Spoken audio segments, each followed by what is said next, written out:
Girl bossing your way to her heart.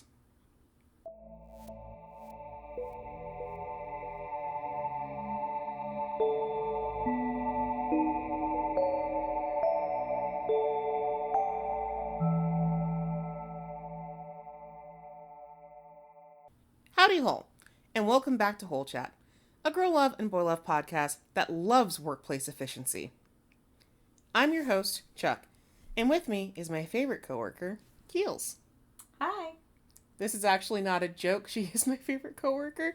Yeah. We've worked together like 4 times. Yeah, Four different times. Yeah, we worked together 4 times, and I was like your boss once. That was cool. Well, okay, the catering, we worked together. Yeah. And then you were my boss for a period of time. And then we worked at the same retail place. And then the last job that we had, we also worked together in manufacturing. So, yeah. We have worked very, very close to each other. So we're clear. Did we ask each time if it was okay for us to work together despite our close relationship? Yes. Did they just say, fuck it, we ball each time? Yes. Also, yes. It also happened on accident, like, 3 of the 4 times. Yeah. You literally worked for me because someone flaked on me, and I was like, I really need someone to help. Yeah, and the other times also wasn't on purpose, but like... We applied to the same place, shit happened. Or, you graduate and you need a job, and so you're not going to leave your partner out of this whole shenaniganery or whatever. So, yeah, it just happens. But yeah, sometimes you work together with your bestie or your partner, and they say, okay, no big deal. Sometimes it works out. Truthfully. So, I have been digging deep into the Yuri caves, looking for a nice long comic to chew on. The Yuri mines. Yes, I've been deep in the Yuri mines, just the way working of goblins. Away. Yeah. And then I just kind of gave up, and I started burning through one-shots, because it's rough out there. If you're ever wondering, like, why do we not cover more Yuri? I'm trying my ass off, but there are several that I've read that were longer that I was like, oh, I hated this, and threw the whole thing out. I just finished one a couple weeks ago, and I just said, no, absolutely fucking not. I forced myself to read it. I'm not even going to mention the title, but like if it ever comes up and somebody recommends it to me, you have to pay me to do it. Because I did not like it. It's bad. It honestly feels really hard to find, like, Yuri that's not toxic, or their step siblings. Not even just that. Just, some of the ones I've read just felt really like they didn't hit the right... They just didn't hit the right story beats, or there's something else. There's like an elephant in the room that they're just like, we're not gonna address it kind of thing. I think the other thing is too, Yuri's kind of in this weird, like, mid-90s, early 2000s yaoi moment, and there's a lot of early yaoi that I would not read again. Yeah. I read it once and I'm done. I will say, there's a lot of good Western girl love. True. But it's also all very short, and we're trying to find something with some length to it. I would love something as long as Payback, but for the ladies. And I have been struggling with it. I have found a couple things that I'm going to knock out, in the future, but I have found several short ones that I thought were pretty great. And so that's probably going to be the plan for a little bit, is if we're doing Yuri, you might have like a little one shot. There's also quite a few of these one shots being published in English right now. So it feels like the time to do this. And I did find one that surprised me in a very good way. So I went into it feeling one way, and then I was like, actually, okay, girls, go off. So today, I want to chat about I Love You So Much, I Hate You by Yuni, which is a 2019 manga about 2 high-powered office ladies getting down and falling in love. Damn, I love you so much, I hate you. That is that's a title. Like, I'm not making fun. That is just, like, what a conflicting feeling title. It's a whopper of a title. I truly thought it was going to be more toxic Yuri, and it wasn't. And so that's partially what I want to talk about this, is there's not, like, a hard whiplash, but you just don't really expect things to go where they're going a little bit. Can I say, I don't think Yuri is the only one that does this, but there's quite a few titles in the romance title option in general, where it's like really deceiving, like, he broke my heart and it's the best love story you've ever read, or like, he put something in my butt and I went to space, but then it turns out it was an amazing story. Yeah. Like, yeah, you're not wrong. You're not wrong. Some of these titles are crazy. There's one straight story that I kind of scoffed at the title. It's called My Beloved Tyrant. And I was like, ugh, what a fucking title. It is the most angst-ridden and beautiful story ever. It's good. It's finished. It's so emotional. And like, I knew going in it was supposedly angst. I just didn't believe it with that type of title. It's such a cliche title. Yeah, and like, I probably am saying the title wrong because it's very close to a bunch of other ones. I think it's actually My Beloved Oppressor. And like, it just sounds like bleh. But I was like, well, the tags say it's this. I'll give it a shot. It moved me to tears. Like, because it was a very good historical story dealing with war, loss, political marriages that actually have real romance in them, death, life, birth. It was great. And it was just like, holy shit. But every time I read that title, I have this, huh? You know, like this? Yeah. No, that's not quite what's going on here. The title does make sense, but it's in a lot more metaphorical, kind of poetic sense than it is something direct.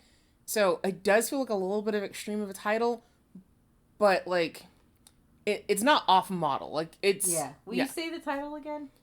I Love You So Much, I Hate You. I hear it in the TikTok voice, you know, that TikTok. I love you so much, I hate you. Yeah, that AI TikTok voice, and it's like, oh my god, put some real inflection in your voice. I can't. I'm just bored this way. Right. It's so weird. Titles be weird. Yeah. Listen, titles be crazy, but it's Yuri time. Woo. It's Yuri time. I will start off by showing you the cover, which is also pretty simple. Nothing crazy about it. Very simple. The art style for this is like very clean, like surprisingly kind of clean and straightforward. It kind of reminds me of like art you would see when they're like, here, let me help you draw this pose. But like a little, but like the good ones, not the really bad ones. Like when you're looking towards somebody who's really good at drawing to get advice on how to draw something. She does kind of have a style like that.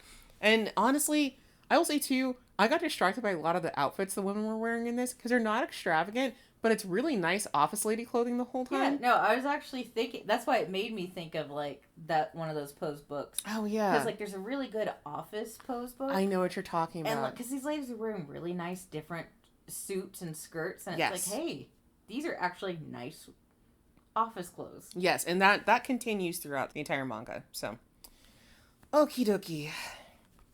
Well, our story begins as two women sashay down an office hallway.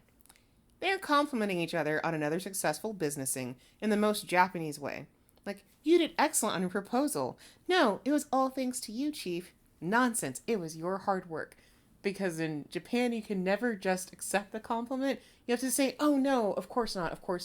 It was because of this, or it was because of that. Like, you have to deflect compliments, because that's the polite thing to do. Right? So they're doing the compliment deflect battle back and forth at this point. They stride past a male coworker as one of the women, a lady with jet black hair cut into a fashionable bob, asks if the meeting room next to him is available. Said dude is awestruck as he never knew their office had hotties like this roaming around. Oh god. Another male office worker chimes in with the introductions of these two beauties. Both women are a part of the company's planning department. Fujimura Sayori, a woman with shoulder-length dark brown hair, is the youngest employee on their roster and a rising star of the department. The other is Asano Ayako, the first female manager in the division and a well-respected member of the company. Essentially, they are peak girl bosses and a collective force to be reckoned with. It's actually interesting because it sounds like the one coworker is also subtly trying to warn his friend, hey, don't be weird. Oh no, he then follows up and says, like, don't try anything with them. Like, they're not for you. As someone who has met and worked with some real girl bosses, you know the tone. They're very well respected in the industry, and they're looking at you with wide eyes like, don't you fucking dare. Do not hit on these women. Yeah. Don't make any dumb suggestion. They'll kill you. Yeah, he was just like, you have no chance. turn that face down. Yeah. Just turn it off. I mean, like, I could, even though that's what I was saying, just from the language, I was like, I can sense it. He's got the tone on. And truthfully, I get it, because these women are very pretty to look at. Yeah. And they look like they always have their shit together, which is, okay, I don't have attraction, but if a woman has her shit together and is dressed nice, I'm just like, hey, yeah, what did you need me to do? If it's sex stuff, I will. Not a big deal.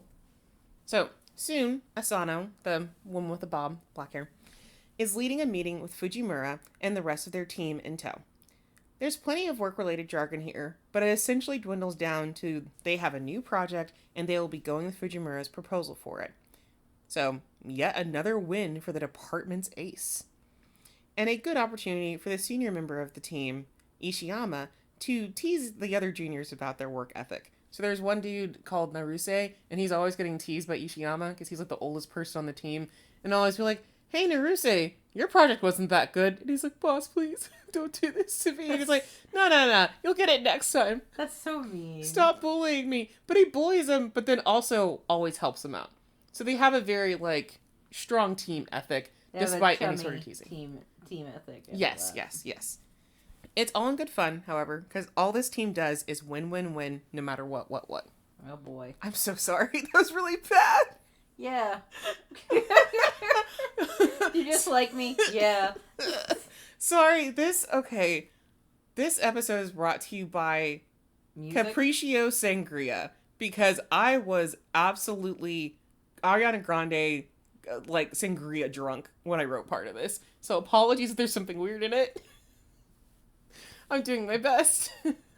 I guess they're just experiencing what I have to deal with, which is half of my wife's conversations with me is her quoting music at me and me not knowing what the fuck she's quoting because, like, I have epilepsy, so I don't get to listen to a lot of music.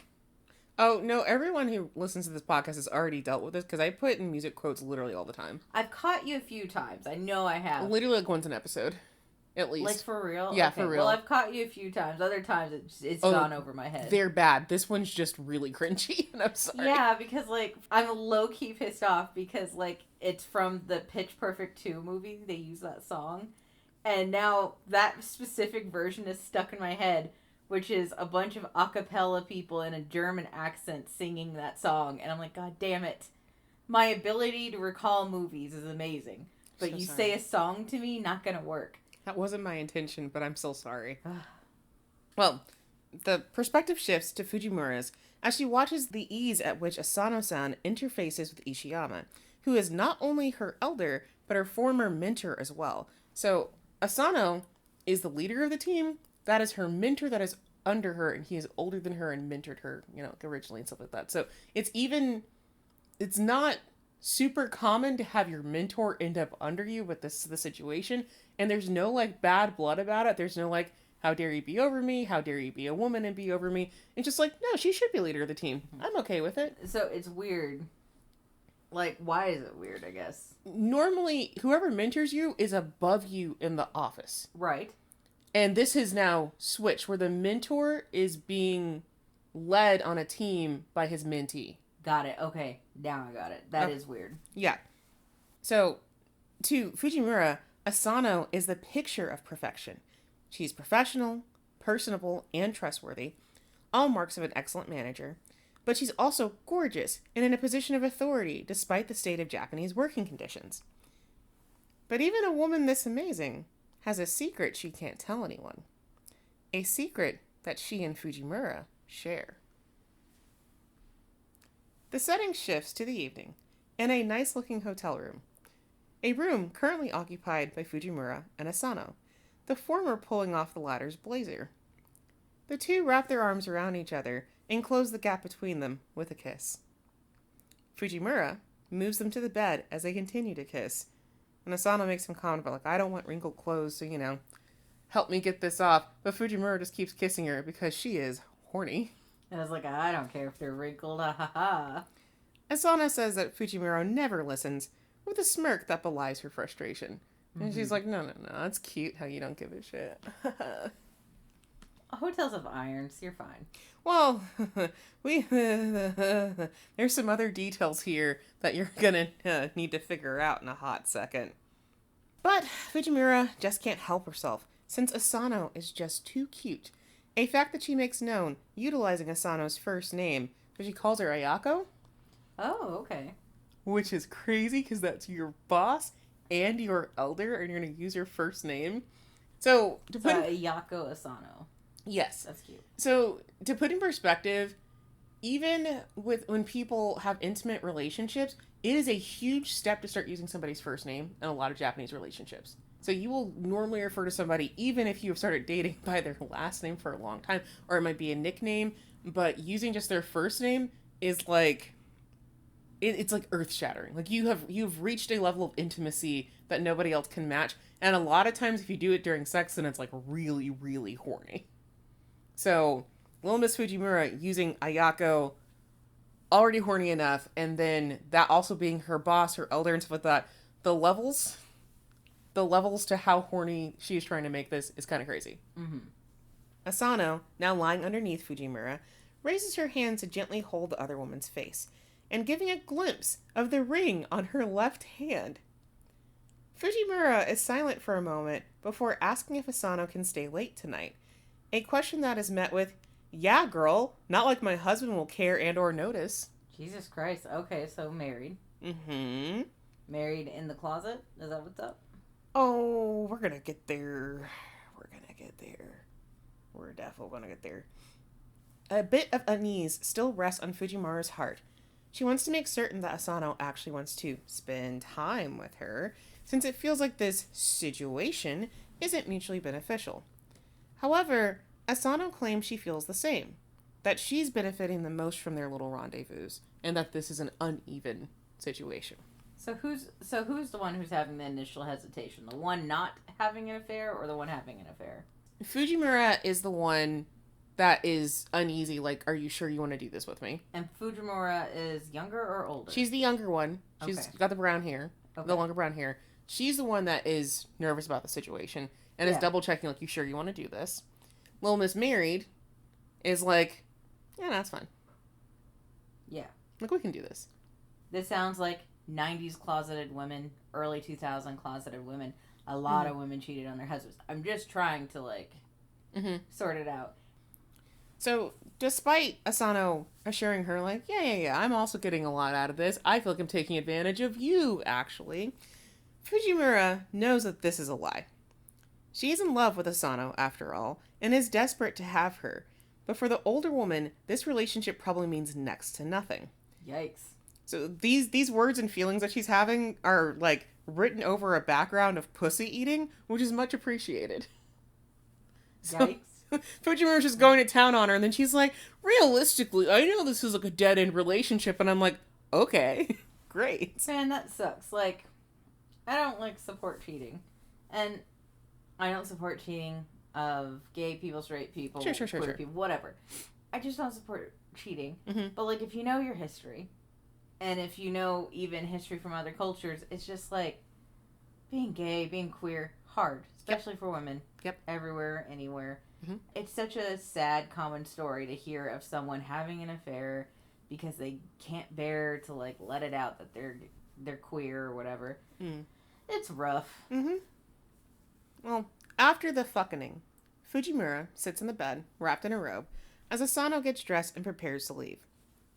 As she pulls herself together, she asks why Fujimura doesn't use her talents and charm on a younger woman. Like, someone closer to her age. Because Fujimura is 26, and Asano is 33. Okay. And so she's like, you should be with a 20-something. Not me, I'm basically a grown woman kind of thing. Mm-hmm. Fujimura, full of Japanese-style riz, explains that she'd be open to that if they were as beautiful and as capable as Asano. Damn. Because, you can never really give a direct compliment in Japanese either. And so her being like, only if they're exactly like you. Only if they're hot. Yeah, like peak compliment. It's too bad to think that this is probably, like, a dead-end relationship. Mm-hmm. That, like, because, like, in the end, it's either going to have to stop or there's going to have to be a divorce. Mm-hmm. Asano does, like, mention that men are interested in Fujimura, But she, like, whenever Asano is asked, like, hey, is Fujimura available? She's always like, I'm not even going to give you the benefit of my time. I'm not answering that question. Move the fuck along. Mm-hmm. Because she doesn't want Fujimura to hate her, which is interesting in that it's actually considerate of Fujimura's feelings. So I've read plenty of other stories where somebody's in an illicit relationship, there's infidelity going on or whatever, and, like, the affair partners... Like, we'll offer them out. Yes, and just be like, well, you should just settle down with blah, blah, blah. Or I've even read it where there's, like, an age gap relationship or, like, a social gap kind of relationship. Yeah. Like, somebody's on the lower peg where they'll be like, well, no, you should be with this person. And so I gave him your number, or I'm encouraging you to go out with this person. I really appreciate that Asano doesn't do that. Yeah. She's like, you don't want to? I'm not going to put that on you. You very clearly have explained to me that you're into women. I'm not doing that to you. That's rude. Yeah, because that seems like, from my take, it seems like it's a normal Eastern thing to do. Yes. But here, like, I'd cut a bitch if they tried to, like, oh, hey, let me set you up with someone instead of me. Right. So I understand that there is societal pressures that encourage you to do that. Like, do good for other people. Do what's right by other people, especially if you're older. But I do appreciate that by not doing this, she is really respecting Fujimura's feelings. Mm-hmm. I thought that was pretty cool of her. Asano sets a few yen notes down on an end table for taxi money, and Fujimura thanks her, though the appreciation is definitely about more than the cab fare, because the way they went to town. Asano takes a step towards the entrance, which launched Fujimura into action. She comes up behind her superior, wrapping her arms around her shoulders and chest, and nestling her face in Asano's neck. She then hits her with a, "Are you leaving already?" giving full puppy dog energy. Mm-hmm. Asano, in response, grabs one of Fujimura's wrists and whips her around until they're face to face. She comments on the gap between Fujimura's work persona and now, and how good she is at getting her way when it comes to her personal life. She then gives Fujimura a kiss on the cheek, caressing her cheek one last time, and leaves, promising to meet again next week. That was unsettling for some reason for me. It was. I don't know, like, it just feels very sly. That is definitely how Fujimura felt. It's like, God, she's too good at this. Because I think, from Fujimura's perspective, she's definitely expecting this to be all her. Like, oh, it's just me into this woman, it's me into this woman. But then Asano will, like, come out with a fucking riz and be like, hey, let me swoop you around and be like, hey, you're awfully cute. Yeah. But that's enough, puppy dog. And then, like, fucks. Yeah. But, like, it's funny. It's just funny how I feel about it. Because, like, I find it sly. But it's also, like, it's less creepy to me that she's doing this rather than if it was a guy. Mm-hmm. Because if a guy was doing the same thing, I'd be like, he's a sleazeball. Right. And, like, here, I'm only mildly, like, uncomfortable, you know? Like, ooh, that's a little weird. Mm-hmm. But, like, if this was a guy being like, you're so cute, and just, like let me give you a kiss to placate. Yeah, placate you. Yes, that's I'd have his balls. And I think it helps that the drawings look so tender that it doesn't feel like a, hey, I'm just trying to, like, push you off, my little affair partner. No. It very much feels like... It feels sweet. It's so sweet. Yes, it feels like I appreciate you, but not right now, kind of thing. Yeah, it feels very, very sweet. Yes. This is going to be the vibe. Just that... Get your mindsets in, Sweet Town, because that is going to be the vibe of their relationship. As her lover departs, so too does Fujimura's confidence and calm. Despite everything... Despite their work relationship and the super special secret they share, Asano always returns home to her husband. But Fujimura still wants to be a special person to Asano. Or, more specifically, she wants to be the special person. The only one. Mm-hmm. The next chapter opens with a cute little flashback about Fujimura's love life, in which she is constantly constrained by her own lesbianism and the patriarchy. Essentially, she's never been able to have normal romantic experiences of getting a crush, confessing to them, and having even the slimmest chance that they'll like you back, or at least give it a chance. She's very unfortunately only ever been into straight girls. Sucks. Like, she even goes back so far as to say, like, her first crush was her Japanese teacher when she was in, like, middle school.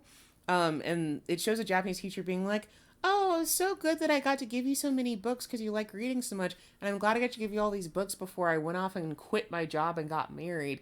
Like, yeah, she was never going to get with her teacher. She's in middle school. Crazy. It was just a regular one-sided crush. But it's the fact that she was also cutting herself off from one of her favorite students because she has to quit to go get married. Yeah. And so the patriarchy's causing it on the one hand, because, like, why did she have to quit if she loves her job so much? But then other girls she's, like, befriending, and then she realizes they have a crush on them, and then they're like, hey, you should get a boyfriend too. And she's just in there seething, like, that's the last fucking thing that I want. Right. Boys are stinky. It sucks. Yeah, no. Like, hard out there. Like, it is. Like, very hard out there. It's much easier nowadays here in America. There's still some difficulty to it. But not the same. But, like, I have friends overseas who are like, it's still just as rough. It can still be just as hard. Like, finding somebody to date in some parts of the world is like finding Where's Waldo, you know? Finding Waldo in that picture book. You're out there for hours sometimes. And you've seen somebody else with a striped shirt, but it's not fucking Waldo, you know what I mean? Or, like, you know they're a striped shirt and you're a striped shirt, but why are they attached to the solid shirt? Yeah, exactly. Well, back in the present, Fujimura is having lunch with a friend and colleague, Suzuki-san. Their convo is mostly Suzuki, who's more senior to Fujimura. She's hired a little bit before Fujimura was. But she's just checking that her kohai is getting on well in her new department and gushing about how good Fujimura is at pretty much everything. So she's even saying, like, hey, you know, when you left sales, they got somebody to replace you, and he cries every day over the work he has to do. So you are way better at this than he is at this point. And she's like a perfectly normal looking young lady herself. And that's the friend? Yeah, this is Suzuki. Yeah. But she has very typical, like, office worker vibes. But like, the office worker everybody kind of wants to hang out with. She's got a very exuberant personality. Yeah, she looks perky and fun. She looks like she wears cool earrings on Fridays. Exactly. Yes. Yeah. But everybody loves her. Like, you can't help love her. Yeah. They also talk about how goddamn cool and beautiful Asano is and how she's a picture-perfect role model for the modern working woman, which is very true, because Asano always looks impeccable, very active boss, and then she is, again, heading a company that they've never had a woman head before. Yeah. She's fucking awesome. She's got that Karen haircut that is only good looking on an Asian woman. Yeah. You need that thick, coarse hair to do it, I feel like. I do not think you're incorrect about this. Yeah. You need a certain weight to your hair to do it. And, like, it's not highlighted. That helps. Yeah. A lot of Karens highlight it. That's true. That's true. But eventually, Suzuki brings up romantic-ish because everyone wants to hear about the love lives of pretty girls, which, like, is a weird call-out, but honestly, we as a society do be doing that. We care so much about pretty people's relationships. If somebody's hot, you're, like, already immediately asking, like, hey, what's going on in your life? Yeah, like, what are you doing? I don't know why that is, but it is. I mean, what? Like, I don't know, 10 years ago, there's that meme about that really handsome runner. Oh, yeah, the photogenic runner, the photogenic guy at Target, all that stuff. Yeah. You're not wrong.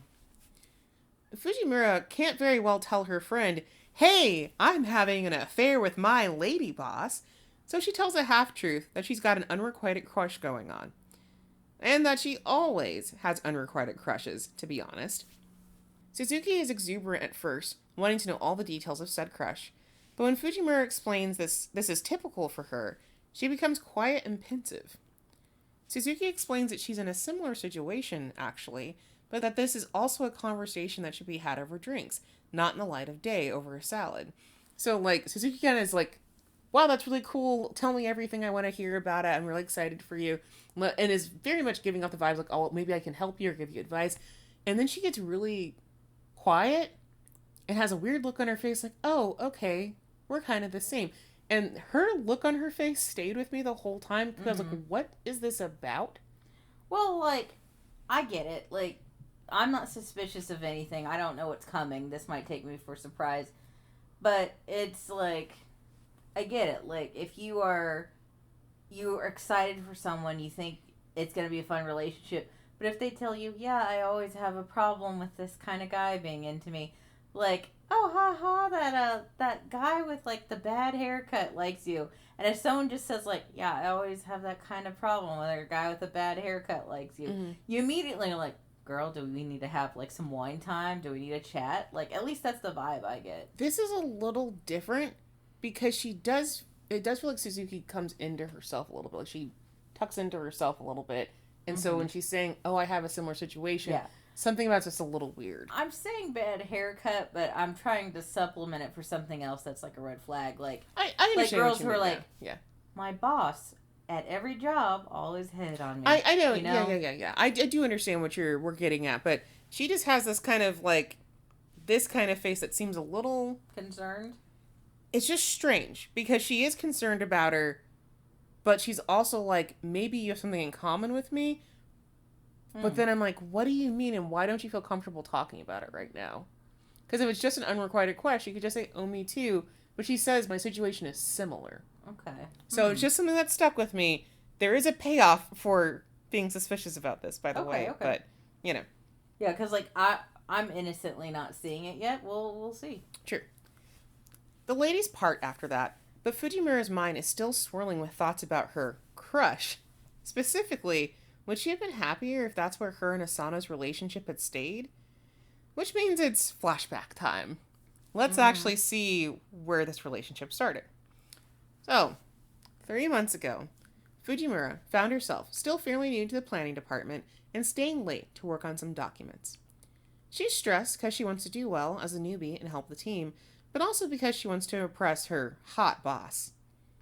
And so she's having these thoughts of like, oh my gosh, she's so great and so great to work underneath her. And I can't believe I'm so lucky to work with her. But then she's also like, I am an asshole. Because even at this moment, she's like, my boss is hot and I'm into her. And so here I am trying to impress her specifically. So she's stressed about it. Like, am I trying to impress her because I want her to think my work is good? Or am I trying to impress her because she's hot and I want her to look at me? You know? That, like, you shouldn't feel guilty. It's natural, but she has that, you know. I feel like everyone's had a crush on their boss at least once. Or, like, found them attractive. Yeah, or a teacher. Like that, yeah. Like, I don't necessarily think you should do anything about it. It's one thing if it's a fellow employee, like if you're of the same rank. But it's always a little like, oh, he's my manager and he asked me on a date, that it's like, okay. Don't.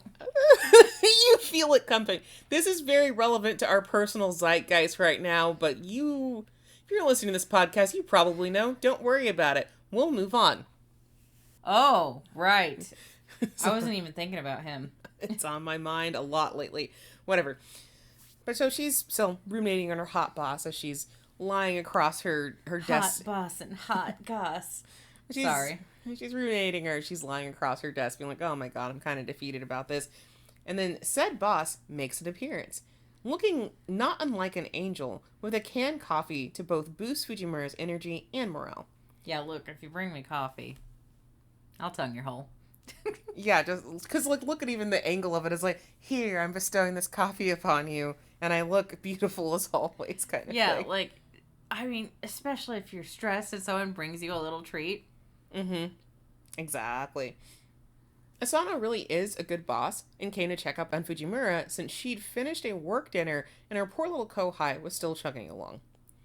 She sits with Fujimura and generally asks how she's doing, not pressuring her to accept help, but leaving an opening for her to ask for it, which is also a very Japanese culture thing to do, is you don't necessarily offer help, you position yourself to be available. Yeah, because I also think that's how it should be done. Sure. Like, I understand if you're new, and maybe you should ask the new person if they need help, but, like, as an adult, as a new employee, as any worker, you should be comfortable to be like, hey, I need some help.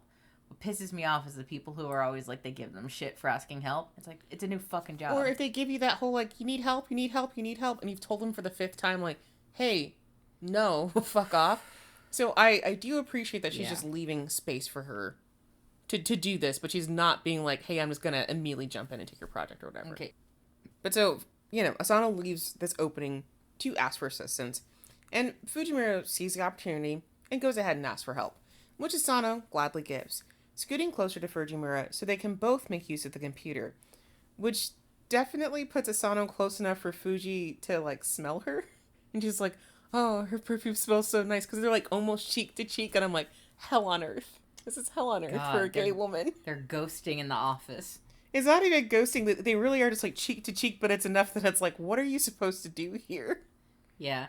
Can I say, like, as a queer person, I do feel like being in an office surrounded by women who are supposed to be dressed up and pretty, God, that must suck. Well, with Asano's help, they manage to finish up quickly, and Asano offers to celebrate their successful collab with a drink, which is also very respectful of her as a boss. Everything's normal. Yeah. The ladies head to a pub where Asano treats Fujimura to beer and food. Still, Fujimura is feeling like a fuck-up, like she's caused her boss a ton of unnecessary trouble, which I get it, and it's a polite thing to maybe say, but she's really feeling it. It's not just, like, lip service. She really does feel like she's not doing well enough. She's still new, too, right? Yeah, she's only been there for 3 months. She's super stressed. I get it. Yeah, because it was, she'd only been in the department, I think, for, like, three or 4 months, something like that. But Asano disagrees and delivers a kind and straightforward compliment about Fujimura's performance. It's, like, not overly flowery, but it really makes you feel good kind of thing. Like, hey, you're always really consistent with doing this, and so I know you're going to have good results, and I trust you kind of thing. That's what she's given, and it's like, those are the sorts of compliments that really feel good. Like, just being told, hey, great job, or I knew I could count on you is one thing. It's being told, like, I see the work you put in. There's no doubt in my mind that you're not going to be able to get this done. That feels personal. So she follows up saying that there will always be someone who sees how hard Fujimura works, and she just happens to be one of those someones. Which is also very sweet. Because everybody needs to know, hey, someone is watching you, and they do think you're awesome. Everything's nice. Everything's cool. How'd she get to putting her tongue in her pussy? We're gonna get there. Be patient. It just feels like you're trying to reassure me that this is a nice lesbian and she's not a devil. Let's get to it. She's having an affair. It's pretty common for queer people. Let's go. Yeah. We will get there, but we're gonna get there. Fujimura thanks her, but also asks her if she's trying to make her cry, because damn, what a thing to say to somebody. Asano jokes that she wishes that had been her intent, which dissolves any lingering tension between boss and subordinate. It looks like they both have a good time, chatting and synergizing as working women, all that stuff. Including, like, another convo about Fujimura's surprising lack of love life. But the beer is flowing, and Asano is hot, so Fujimura gets a bit more comfortable than she should. So comfortable that she tells Asano she loves her. That sucks. They're in a pub. Yeah. There are other people around, but she says her with her whole chest. Asano, very reasonably, takes this in stride, because one would assume Fujimura is extremely fucking drunk. Yeah. But Fujimura maintains that she really does love Asano, and that it's totes okay if her feelings aren't reciprocated, but would it be cool if they spent the night together? As she gently, pleadingly places her hand over Asano's ring-clad hand. Girl. Like, it zooms in to show her putting her hand over her leg. Yeah, no, these panels are really strongly showing so you, good. Hey, this girl's married. Like, you showed me some other pictures, and I'm like, they're just zooming in on that wedding ring. So good. The artistry and the paneling and the way that things are set up is very good. That was also one of the things I was impressed with, because I just kept... Yuni, the author, she knows how to move your eye around the panel really well, and that's not always present in some comics because you're just kind of reading along, but she really grabs you and kind of moves you through the page, and I love that for her. Nice. So, they end up at a hotel before Asano gives any inclination that this might not be kosher for her. And it's just well, we really shouldn't. To which Fujimura cups her face, says, look at me, and then pulls her in for a deep kiss. Look at my tonsils. Like, cringe a little. But hey, you're drunk and hooking up is gross. Every bit of this sex scene is just Fujimura absolutely bursting with riz, gently laying Asano down by the fire. She's saying things like, you're so beautiful. I'll make it so good for you. Do you get turned on easily? And then, like, makes her come, 5 times and then licks her hands clean. Dangerous lesbian. Absolute powerhouse. Dangerous. She's a dangerous lesbian. Like, every minute of this, she's like, oh no, we're gonna go to Pound Town. I'm gonna put you there, girl. I gotta say, the art is nice, but I am 1,000% like, it is one of those perspective office books. Like, it's so, like, these are such clean, nice, and well done poses. this would be a nice manga to, like, if you need some poses, here you go. That's true. You're not wrong. You need some references. Oh, yeah, this is where she's like, I made you come multiple times, and here, let me look my fucking hand. Jesus, girl. She's a woman eater. You may have a drinking problem. Well, here she comes. Watch out, girl, she'll chew you up. Well, here she comes. She's a lady eater. She's a pussy eater? A man eater? Well, it would be man eater, but she's gonna eat another woman. A clam jammer. She's a clam jammer. Yeah. The only slight interruption to this pleasure fest is Asano doesn't want to be called her work title, Chief, the whole time. So Fujimura calls her by her first name, which is truly insanely horny considering their relationship. Like, this is true. Like 2 minutes ago, it was Kohai and Senpai. Yeah. 2 minutes ago, it was Chief at the bar, and now you're calling her by your first fucking name. You skipped her last name, you're calling her by her first fucking name. This is true brazen slut behavior culturally. She's also topping the shit out of her. It's amazing. Their salacious evening caps off with Fujimura asking if that felt good, to which Asano replies, yes, very. She can't form a full sentence. This is all she can give. You got ruined. Congratulations. You aren't coming back from this. Ain't no way. Nah. Ain't no way. Nah. Well, good thing they have work the next morning, which, if you're Fujimura, you're defo in a special type of hell. Girl. Thankfully, Asano is a consummate professional and addresses Fujimura as though nothing sexy happened. That is until they are left alone in the hallway. Asano places a hand on Fujimura's shoulder, angling her body a bit closer to her subordinate, and suggests that they go out by themselves again sometime. Wink, wink, nudge, nudge. Mm-hmm. Fujimura, bless her heart, enters full girl failure mode at those words, and is stoked to be able to keep on loving her amazing boss. So that's her first thought is, I get to keep loving her. And I was like, you fucked up. You've already fucked up, honey. Full-on lesbian disaster. I can name 3 lesbians that I know who are this woman. That's true. We know a couple of girl failures, and I love them, but it's whatever. We love every single one of them. But goddamn. But I want them to get help. A little bit. Also, I liked how I have this part of the panel showing like where Asano's like, hey, we should meet up again sometime. Because I just like how she draws their feet angling towards each other first to like set up how they're going to be framed. She does it a lot where she'll zoom in on something very specific to show you how their bodies are moving. And I don't know. It's just something I liked from an artistic perspective. Well, they are very good at drawing clothes and heels and everything. Look, utilize your talents. If you're good at perspective, I'd say draw it all the fucking time. Absolutely. You know? Lean in. Flex on your reader. That's the point. Okay, so now we know how they ended up getting together. And we know that Asano was the one being like, we can do this again sometime. So this is kind of opening up like Fujimura's earlier thing about, well, I'm getting more out of this than she is because I love her. Asano was the one who said, let's continue this. So I think you guys are actually on more even footing than you're thinking. Because she's obviously getting something out of this too, right? You gave this woman like 3 to 5 amazing orgasms. She's hooked, man. That's what I'm saying, is at least it's that. An orgasm is like an opioid, you know? Yeah. Well, have you passed out like you're on one too, so. Call you NyQuil. Well, just why did Asano agree to go along with her? Well, Asano's husband is cheating on her. Ah. Well, hey, all's fair. You cheated on me, I can cheat on you. I'm cool with this now. Everything's savvy. It started months ago, predating her own affair. After working hard to create the perfect marriage, he's just wilding out with one of his mentees. So also, he's mentoring someone, and he is cheating with her, which is super fucked up. Well, look, I can't judge him for that because of her own relationship right now. I do understand, but she is actually not, she's not Fujimura's mentor. Is she the boss, though? She is the boss.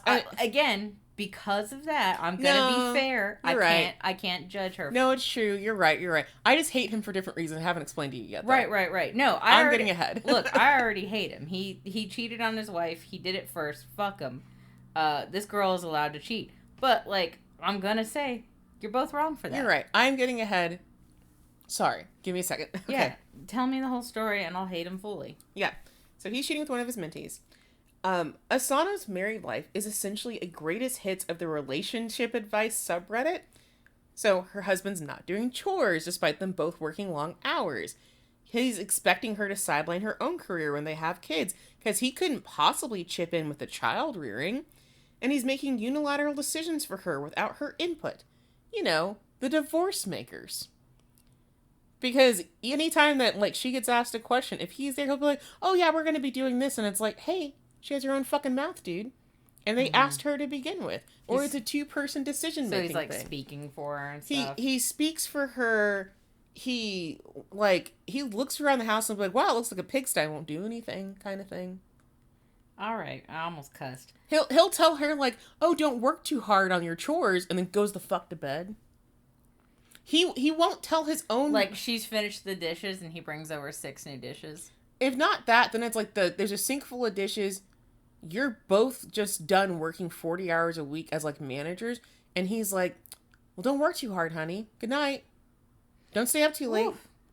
I admit to being guilty about bringing over dishes when you're done. I'm sorry about that. Hey. But holy shit. To be fair. At least I do the dishes, too. To be fair, you also ate, like, super late. So I'm not going to get I'm not going to get mad at you since you just recently ate. Now, if those dishes were hidden in your office, I would kill you with my bare hands. Yeah. That's different, right? Yeah. But there's a scene where his mom calls Asano, like her mother-in-law calls her, and she's like, hey, I have a bunch of oranges that I'm going to send you guys. And she even asked her husband, like, will you tell your mom that you don't fucking like oranges? And he's like, no, it's not a big deal, babe. You can just take them to work like last time. And she's like, I ride the train to work, homie. You expect me to lug oranges to work, like pounds of oranges to work to pass out to people. Because he's too much of a chicken shit to just tell his mom, I don't like oranges. Okay. And it's like, can you be a grown man and just tell her yourself? But then also in that same phone call, she's getting pressured to get pregnant already. And I'm like, this would make me snap this man's neck. You can't even clean up your fucking orange mess. You're making it my problem. Fuck you. So this is the sort of situation she's dealing with her husband. Nah. Asano's husband was fine on paper, and she believed things would take their natural course and they could be happy and successful. But when Fujimura made her proposition, the weight of her husband's infidelity encouraged her to take some petty revenge. Good for her. Like, no, seriously. This happens to a lot of women where, like, your spouse cheats on you, and you're like, someone is like, hey, you wanna? I wanna smash. And it's like, you know what? Give me an orgasm for a change. Fuck yeah.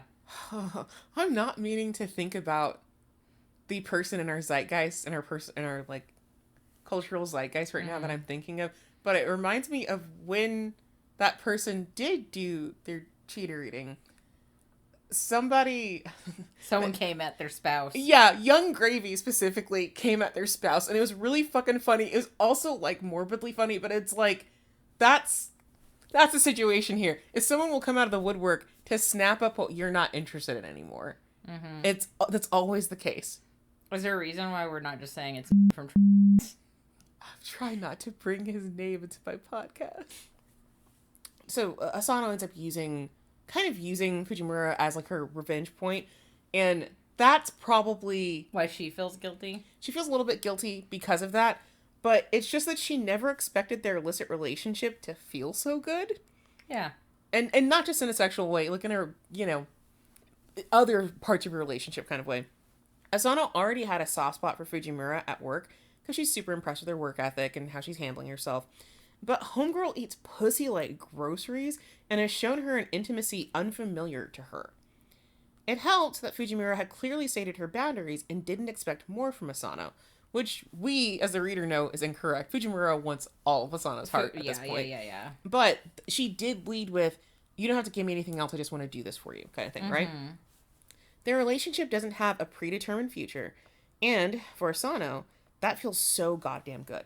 There's no expectation on, you know, you have to have babies at this time, you have to quit your job, you have to change your life around, like, blah, blah, blah. It's just, we're here, we're eating puss, having a good time. I mean, that's the great part about hooking up, is it can be that easy. So, Asano spends most of this chapter feeling a certain kind of way about her shitty husband and waxing poetic about her uncomplicated, expectationless relationship, while giving Fujimura every sign under the sun that she wants to take things more seriously, including shit-talking her husband in front of her, making plans to take a couple's trip with Fujimura, initiating hand-holding while they're sharing a taxi, and breaking one of their cardinal rules: no PDA at work. Oh. So, what starts this chapter off is that she just gets a text from her husband being like, hey, I'm not going to be home. I'm going to be home late from work tonight, so don't wait up for me. And she's like, oh, yeah, because you're going out with your girlfriend, whatever. And then in the middle of the chapter, she gets another text where her husband's like, hey, can my mom come over for dinner this week? And then he sends one of those shitty little, gifts, like, please stickers or whatever, like of a puppy being like, please let me do it. And nothing pisses me off more than when a man is being fucking pathetic and then comes at me with the please bullshit. Clean your fucking underwear, you fucking asshole. Don't tell me please. I'll kill you. Yeah. Like, that sets me off so bad. And so this is when she's like, you know I'm what? gonna be equal here. I hate it when women do it too. I do too, but like, especially when a man pitches himself as being this big, strong, capable provider, and then he hits me with the please. I'm going to run you over with my car, and there's no stopping me. And I will have no remorse. You cannot do this to me. And so this is what's happening to Asano, what she's dealing with. And so it's like something snaps in her, and she's like, fuck it. I'm going out with my girlfriend. And I'm going to ask her, hey, next time we have days off, do you want to go on a trip together? We should do that. Let's go on a fucking trip together. Wherever you want. You want to go to the hot springs? Let's go to the fucking hot springs. The day the mom's going to be there, she should be like, oh no, work got too busy. Can't be there. Yeah, but she's just like, because this is her face when getting this first text from her husband. Like, it's not even that big of a text, but she's just like, She's mad. I'm over it. And this is these are the dishes piled up, and he's just like, don't overdo it. I hear you're tired from work, so be careful. Oof. And like, he's talked over her, and is telling her like, yeah, you'll have to quit your job. Divorce your man. You have kids. Divorce your man. He's barely a man. Divorce and then him. This is the sort of action she's getting from, Fujimura, which is very loving, very intimate. I love you, everything about you. And her husband can't even say I love you half the time, And so then they have this sweet moment where they are riding in a taxi together, and Asano puts her ring hand out onto Fujimura's hand, and they hold hands in the taxi. And this is the smile she's giving her, like, just Rizzler. Yeah, she is. I'm rizzing you. She absolutely is. And so it's lovely, and I get it, but damn, girl, letting out everything. As someone who's not very good at black and white work, I really like their black and white work. And then the scene where they do the PDA thing is Asano, again, is just feeling kind of crummy about her husband, and she ended up telling another coworker who's going to get married soon, like, oh yeah, these are things you can expect, and like, these are venues that you can use to do your wedding. And so she's kind of talking about her husband in a placid way, but she had just told Fujimura, like, he's pissing me off and he's a jerk. And so Fujimura's like, hey, you don't have to lie like that. That must be rough on you having to just pretend everything's okay with somebody. You look kind of sad about it. And Asano's like, oh shit. I mean, yeah, I don't feel great about it, but no one ever checks on me like this. And here you are checking on me. Checking on her. And so she, like, Fujimura tries to hold her a little bit. And Asano's like, yeah, we're not supposed to touch at work. Like, puts a hand on her, is like, hey, we're not supposed to do this. But even as she does that, the next thing she does is kiss Fujimura. Girl. And she's like, just this one time, hee hee. And I'm like, you're also becoming a nightmare. Yeah. You're both nightmares. The lesbian orgasm has its ways. Truthfully. And so even after all this, I cannot express how much more of a couple they become as the comic goes on. Matrimony be damned, they're just becoming a couple. But if their relationship is progressing so smoothly, and the husband should be pushed into traffic, what obstacles, if any, lie in wait for our lovely ladies? You'll just have to read and see. All right. Because there is another conflict that comes up. And of course they still have some interpersonal stuff to work out, because you gotta make some decisions, girls. Where is this going? I will say again, I was pleasantly surprised at where this went. And it's Christmas time. I don't want to cover a comic where it ends depressy-wessy. So just know it ends well. Nice. Don't worry about it. And they're the main couple? Yes. Nice. So, let's jump into the characters real quick, and then we'll start wrapping things up. Fujimura Sayori is a girl boss in training, and a sad lesbian. She's altruistic, hardworking, and friendly, but has no luck in love. She's an excellent employee that has the respect of her peers, and she's being mentored to be as good of a boss as Asano is. She's also horny, God bless her, but also 100% girlfriend material, because she shows up for Asano consistently. She will tell you how beautiful you are every fucking day, and she's not embarrassed. Nice. She's straightforward. Asano Ayako is our resident queen girl boss. She's good at pretty much everything, and is also a great wife, but she deserves so much more. You legit couldn't have a better boss, as she expects a lot, but also helps a lot, and is never afraid to get her hands dirty. She's truthfully a nice person in a wonky situation, but she respects Fuji's feelings too much to let anything stop her. So essentially her being like, man, I respect what Fujimura is giving to me. Oh, I can't stop cheating then, because she's so nice to me, and she's really meaning this. I guess I'll keep on cheating, which is amazing, truthfully. Mm-hmm. Ishiyama is Asano's senior, but is working under her. He's good-natured and a bit of a womanizer, but he greatly respects our girls and helps them out at several kind of key times. Like, he doesn't even realize that he's helping them out. He's just, because he's so good-natured and such a helpful person, he's kind of helping them out of other little situations and stuff like that. So he's a cool character too. He does hit on Fujimura a handful of times, but it very much feels in the, like, only if you're interested. Like, it doesn't have to mean anything, but just, like, if you want to hang out and have a drink, please do that. But he's also the first one later when people ask, like, hey, can I go out with her? And he's like, no, she's not interested in anybody. Like, leave her alone. Like, I'm mostly, hitting on her more to joke with her, and because we have a good relationship, not because I would actually take her out at this point. And he also ends up fostering a conversation where he's like, it's really nice that we have girls getting along in this department, because oftentimes girls are pit against each other and are really vicious in their office. Right. So I would say, like, he's, like, a feminist in the works. He's in training. Yeah, like, it gives the feeling of, like, feminist supportive under a Japanese lens. Like, he really respects these women a lot, kind of thing. Suzuki is Fujimura's friend and former co-worker from another department. She's a nice enough woman and very supportive of Fuji, but she's also one of the catalysts for the main conflict of this manga. Ooh. Which I will tell you later, because I was like, girl, pull up, but I get it, but pull up. Asano's husband is a dumbass. Typical piss baby straight dude behavior who defo thinks cheating is fine because he's a dude. And that is I guess it's an epidemic in Japan. It's starting to, like, shift differently, but it's always been like, yeah, the man can cheat, it's not a big deal, but the woman shouldn't cheat. And it's like, girl, fuck off. And there has been a rise of women being like, hey, if he goes to the red light district and I go to the red light district, it's not cheating, because the red light district doesn't count. So like, we're finding a new partner to be with. We're just having some fun one night and then we come home. And so that's started where women are like, oh no, I'm also going to go fuck dudes. But as long as I don't have a relationship with it, it's fine.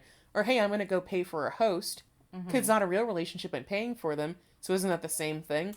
Yeah, and if they both decide that's what they want to do, great. But also, if they're just being sassy, excellent. So it's a little bit sass, it's a little bit trying to equal the playing field, but it's also, there's still a lot of, I'm a man, I'm allowed to have someone outside of my marriage, and it's like, maybe just don't get married then. Maybe do something different. There's a lot of cultural things that need to kind of shift, I think, for especially queer people, I think, to feel more comfortable in Japan. And it's slow going, and I think same thing with women, but considering, like, one of the last prime ministers tried to declare it, like, the year for women, and they didn't do anything that made any goddamn sense, because it was, like, an 80-year-old man trying to decide what, like, teenage girls needed. They got some ways to go. Okay. That's all I'm gonna say.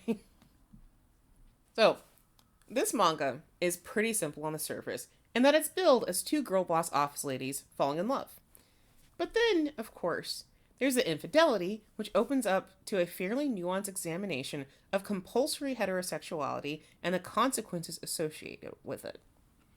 And I just talked to Keelz about compulsory sexuality before we started doing this, but it's essentially, if you were queer and you are growing up in a society where you mostly see, or not even a society, but in an area where you mostly see straight people doing straight people things, you are likely a victim of CompHet, because there's this idea in your brain, if that's what you're seeing, that you're going to do the same thing.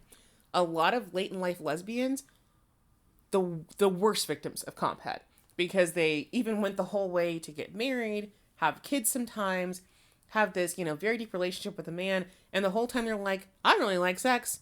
Or like, my dude's kind of handsome, and I really like hanging out with him, but I feel like I'm missing something. And then they meet their first woman, and they're like blown the fuck away by how much more they care about them. It's an insidious thing that you can't always do something about, because there are more straight people than queer people on the earth. That is just how things are. We're more of a minority, but you shouldn't feel pressured to do straight stuff, and you shouldn't feel like that's the only option, which is why representation was important, but also sexual education and romantic education that includes talking about different genders and different sexualities is also equally important, to at least give you the idea, hey, I could kiss a girl, ? And that might be cool, right? So this comic deals a lot with this, surprisingly, and it's not what I expected in the least. It's also interesting because the beginning of this comic, while definitely sexually charged and kind of, smarmy and that they're cheating, is kind of a downer. But by the end of chapter 3, things are starting to feel significantly lighter. Like, there's this clear shift from possible doomed cheating Yuri to what feels like a chill slice of life as Fujimura and Asano's relationship unfolds. That's also why I'm chatting about this one, because I really did enjoy this, and I feel like the first couple of chapters don't set you up for a good time, but you end with a good time. Nice. To be fair, there are plenty of heavy topics in this manga. Infidelity is pretty devastating, no matter who's involved, and there are 3 levels to it in this story, from 3 different points of view. Examining it from all sides does kind of make you think about the complexities of cheating, because you're definitely rooting for Asano and Fujimura, but they still did do a fucky uppy. Yeah, they still cheated. Asano does not identify as a lesbian and opted into her life as a wife. So while I do feel bad for the situation she's in, it's not like she was struggling with her sexuality prior to cheating. So she didn't go in thinking, like, I love women, but I'll just marry this dude. So she doesn't have this, like, she doesn't have that feeling of, like, oh, poor woman, I feel so bad for you because you chose this because of society. She thought she was going to be fine.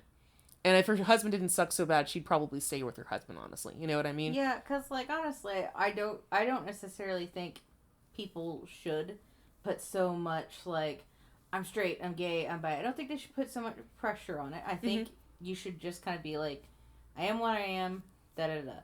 I prefer the term queer, personally. And I get that sometimes people need labels. They need to feel that thing to, like, be comfortable with themselves. But I would like it one day if we moved closer to just like, dude, today I'm figuring it out. Like, this guy's really nice to me, and I've never looked at men before, but maybe I'm into a man today. It would be nice and not have things be so stressful, and it just be open, like, hey, yeah, that person has dated a girl before and has dated a boy before, and it's just not a big deal because everybody feels like they might do that sometimes, or that, you know somebody and it's just not an issue. Yeah.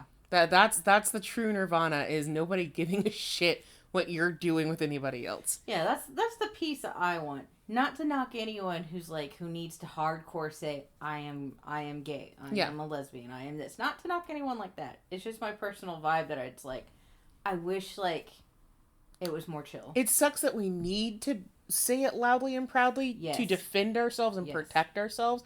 It would be nice not to have to do that at all. Yeah, it'd be nice to just exist and, like, you just figure it out as you go. Yeah. And it's a chill thing to figure out. Not, like, necessarily, like, oh, God, end all be all. Yeah, or nobody's questioning your sexuality and being like, well, why do you do that? Just leave me the fuck alone. Yeah. Yeah. But yeah, so Asano's not in the situation of, oh, I'm just closeted and I didn't come out, and so now I'm having this issue. And Fujimura, no matter how bad I truly feel for her, this was such a bad idea. She could get fired and shunned if this goes sideways. Yeah. Or Asano's husband could, like, physically attack her, and people would justify him for doing so. Like, it's super fucking dangerous, actually, to get into this relationship with her. Mm-hmm. That's one of the reasons why I don't like affairs. Like, I don't think affairs are good in the first place, but, like, again, in the queer space, affairs happen a lot. But one of the reasons I don't like affairs is it's like, it's dangerous for you, and then like emotionally, man, it could go real bad. It can fuck everybody up way worse than you're thinking. It could just be so hard on you. But with all of this going on with them, you still want things to work out for them, and the story continues to convince you that they deserve their happy ending. On the other side of that coin, there's a character that is knowingly cheating with someone else, and they get seriously burned by it. They are pretty brazen about it, and you don't really root for them, but the level of fallout they face versus their affair partner gives you pause. Like, why were they punished to hell and back, but the other person wasn't? Does that ever get answered, or was it just like that's how the cards fell? I know why it gets answered. It's a gender-based thing. It's a gender-based thing. But that's fucked up, and so while I'm like, yeah, you shouldn't have done this, also, ew. God, why did it have to play out this way? That's fucked. And then also, like, I don't know if it's like you're supposed to feel bad for this character or you're supposed to feel angry for this character. Either way, again, it's good to see multiple sides of what cheating can do in a story. Like, some affairs are super tragic and you're just kind of sad for the characters. Yeah. And then some affairs are like, I want to burn you at the stake. It's like, that's what can happen. Yep. Oh, and Asano's husband doesn't get nearly as much attitude as he deserves, but he does have an incredibly nagging mother, so we pray that he's miserable due to his cheating ways. But I digress. Yeah, holy shit. Fujimura's nihilistic view on her love life is also pretty heavy, because it's not your typical, oh my god, I'll never get married, drunk whining kind of thing. Ho's depressed. She truthfully sees no future for herself and is only really deriving purpose from her job, because she's certainly not ever going to have her feelings reciprocated, is, her thought. Her outlook is just bleak as hell and is not uncommon in societies where your personal choices could be policed by everyone from your parents to your elderly neighbor. Asano is also very obviously attached to her job, but it expands beyond interpersonal issues. She feels like she's carrying the weight of corporate womanhood on her shoulders. So she's doing well for herself and is well respected in her company, but she's aware one wrong move may not just set her back, but all of her female colleagues back. Because sexism is a bitch. And there's even a scene towards the end where she does make a mistake. It's not a big deal. They can get it fixed. She works hard with her team supports her. Ishiyama, her, old mentor, he supports her and is like, hey, don't feel upset just because you're the leader. Doesn't mean we're not a team. And you always help us out. It's the least we can do, to do that back to you. And it's a very heartwarming and nice moment of everybody surrounding her and letting her know, you can fuck up sometimes and the world's not going to end. And then she goes to apologize to one of their vendors about it. And the vendor's like, well, work is awfully hard for you being a woman. And I'm like, yo, God, who the fuck are you? They just got you what you need. And you're like, well, women fuck up. They can't help it. And it's like, I'm going to kill myself. This is awful. And so that's the pressure she's dealing with as well. And so things are great in their company. She's fully supported by her team and by the upper level members because they want her to be there. But she's just thinking about this shit all the time. These are essentially two women with a lot of baggage they didn't even ask for, running in the background while they figure out how to fuck nasty and love each other. And that definitely factors into why you're rooting for them the whole time. Because whether at work or during personal time, Fujimura and Asano feel at their best when they are together. They feel calm, supported, confident, and appreciated when they're together, which is beautiful and also exactly how you want to feel with a partner. And probably a little bit horny, at least. But, also calm, supported. Well, little bit. That's you. I'm always horny about you. Very horny all the time. Takes up my life, really.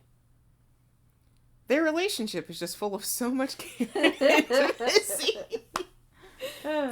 No, but their relationship is just full of so much care and intimacy. They are very respectful towards one another, as they clearly know the stakes of the relationship they have, and proceed with respect in the relationship that they are forming. And they're also just super honest with each other. Underneath the layer of deceit that defines an affair, they're bearing everything to each other. And also never shy away from giving direct compliments, which, like I said before, can be less common in Japanese culture. But they get to a point where they're just like, you're beautiful, you're the most perfect person, you're beautiful, and I really admire you. They're just going full, mask off, society, fuck you, I'm going to tell her how important she is to me every day. Mm-hmm. And you need this sweetness, earnestness, and kindness because compulsory heterosexuality is a hell of a villain in this manga. Obviously, it's weighing down on Asano as she's trying to do the straight girl speed run, but it's also the root of Fujimura's problems as well. Fujimura has been burned so many times that she assumes she'll be alone forever, or that eventually, even a reciprocating partner will throw her away for various life milestones that women must succumb to. She wants Asano so fucking bad, but even when Homegirl is sending out all the signs that she wants to be with Fujimura more seriously, CompHet tells Fujimura that she's just imagining things. Mm-hmm. So at a certain point, she's the one being like, she didn't mean that, or she's not into that. And it's like, girl, she's trying to take you out on a vacation. You're going on dates every time you have a free afternoon. She's not letting her husband touch her. Right, but again, with the epidemic it is, like... Yeah. The epidemic it is on the eastern side, it is so common to be like, cool, I'll be gay until it's time for me to get married right, and so you understand why she doesn't trust, but you wish she would, because it's right there for her. Yeah. Asano's journey through overcoming CompHet is fascinating because it's a lived experience for a ton of women, like a ton of real women. She just kind of assumed a nice enough guy who wanted to date her would be perfect husband material, which, let me tell you, is not how you should choose your romantic partner. Nice enough is not enough to make a lifelong choice. But she's so wrapped up in expectations that until Fujimura, she never really thought about what she actually wanted out of her life. Mm. Never thought about attraction, desire to have kids, any of that. Never, thought about, is this what I want? This happens to a lot of people. This happens to so many people. We were just talking about late in life lesbians. This is what happens to so many of them. This is the playbook, basically. The most friction she feels is when her husband decides for her that she'll quit her job when she's pregnant, and even that she doesn't explore until she gets her back blown out by Fuji. But before that, she looked upset because she's like, well, I don't want to do that because her job had actually become really important to her. I don't think she expected that. And so now you have somebody telling you, well, don't worry, you'll give it up. And it won't be a big deal. But even still, she's just like, well, this is what I'm supposed to do, so I'll do it. Mm. None of this was necessary for a girl boss office romance, by the way. But this is what Yuni chose to convey. She has a lot of appreciation for office ladies and the new wave of feminism that they represent in Japan. So her intention was to show two women succeeding at work and in love. And she did it. For all the underlying heaviness, I Love You So Much I Hate You portrays a loving and empowering relationship between two women who know how to serve. And it leaves you wanting a second helping. And also, the end is very much like a romance movie. Mm-hmm. Because it's Christmas time and there's snow around. And then this is when they have their big moment. And it's very... If it weren't for all the cheating and some of the upset in the middle, this would feel very Hallmark. Because it's got that picturesque Hallmark ending. Like, I love you, let's be together. And then the end extra is also like, hey, we're living together, girl, and I love you. And we're like girl bossing together. It's very sweet. Yeah, nice. And really, even in the middle, you spend a lot of time with them just having cool, fun dates. And that's when it gets very slice of lifey. And I'm like, oh, okay. Thank you. I appreciate it. Fuck her husband. Let them date. Mm-hmm. So, if you want a sweet, sexy, and accidentally on purpose nuanced time, I Love You So Much I Hate You is for you. You can pick it up at the bookstore of your choice or request it at your library. It contains infidelity, sexism, bad husbands, CompHet, and lesbian-flavored nihilism. So, now that I've given you that, do you have any other questions for me that you want cleared up, or are you ready to deliver your whole rating? No, I've got my whole rating. I actually have been thinking about it for a long time. Mm-hmm. Because, to be honest, I'm not very fond of cheating stories. I agree. I get what you mean. Cheating is so complicated, and, I don't support it. But, again, as a queer person, I know tons of people who have wound up cheating because coming out is so hard. Mm-hmm. Being queer is so hard. Mm-hmm. Divorce is so hard. I've known tons of people like this. I don't normally like the subject just because it's man, in some ways, it almost feels like one of those necessary evils for people. Yeah, I get what you mean. Not for me. Yes. I'm good. Not for either of us. I think we can agree on that. We're great. But, like, you have tons of tragic queer stories that you come across, be it something that actually happens around you or that is told as, like, a cautionary tale. Mm-hmm. Like, hey, look out for this. But anyways, all that to say, I think this is an important story because you get not only, like, cheating where it's tragic, but you're also getting cheating where it's scummy. And I'm like, I'm into that. Like, I like that they're like, let's talk about the flavors of cheating a little bit. This is a very interesting premise. It sounds cool. Art's good. I'm going to give it 10 out of 10. Cool. Yeah. Sounds great. I mean, honestly, you're feeling it being like, this is not what I would normally read. I thought I was going to turn around and maybe not enjoy this. But, I mean, it's short. It's only 9 chapters. It's one book. So I thought I was going to turn around on as well. But I was delightfully surprised at how much they covered and how really this feels like a feminist piece of media in a strange way. A very pro-lesbian feminist piece of media in a very strange way. And I found it charming. I found it interesting. It's solid. So, if you want more from Yuni, you can find her on Twitter at Yuni, which is Y_UN_I, or visit her website, uniuni.info.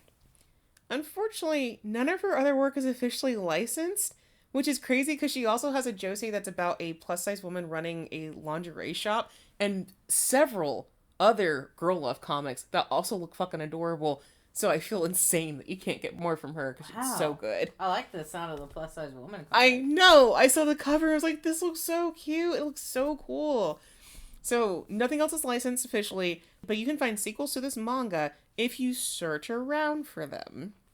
And I encourage you to read the sequels. Like, they're just little one-shots and 4 comas and tiny little other doujinshi, basically, to kind of wrap up the story, give you more into the lives of Fujimura and Asano and how they're, like, living together and stuff. So, do recommend, search for them, read them, supplement your material, please and thank you. You can also go politely scream at Yen Press to pick up the rest of her work. Nice. Want more Hole?